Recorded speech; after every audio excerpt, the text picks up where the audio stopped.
ഈ ടൈപ്പ് 1 പ്രമേഹം എന്ന് പറയുന്നത് ചെറുപ്പത്തിൽ ഒരുപാട് മധുരം കഴിച്ചിട്ട് വരുന്ന ഒരു അസുഖമല്ല.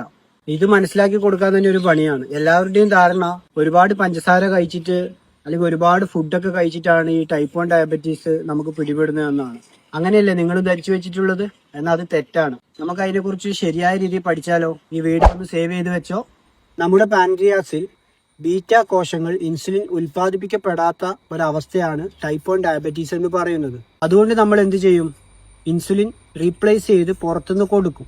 ബോഡിക്ക് ഉൽപ്പാദിപ്പിക്കാനുള്ള ശേഷി ഇല്ലല്ലോ, അതുകൊണ്ട് നമ്മൾ പുറത്തുനിന്ന് കൊടുക്കുന്നു. അവിടെ ഒരു ചോദ്യം വരുന്നില്ലേ, നമ്മൾ എന്തിനാ ഇൻസുലിൻ കൊടുക്കുന്നതെന്നുള്ളത്? അത് ഞാൻ പറഞ്ഞുതരാം. നമ്മൾ എന്ത് ഫുഡ് കഴിച്ചാലും അത് ആദ്യം ബ്ലഡിൽ പോയി ഗ്ലൂക്കോസ് ആയി നിൽക്കും. പിന്നീടാണ് നമ്മളെ കോശങ്ങളിലേക്ക് കയറി എനർജി ആയിട്ട് കൺവേർട്ട് ചെയ്യുന്നത്. ഈ കോശങ്ങളിലേക്ക് കയറണമെങ്കിൽ അതിന് തത്തുല്യമായിട്ടുള്ള ഇൻസുലിൻ ഉൽപാദനം ഇവിടുന്ന് നടക്കണം.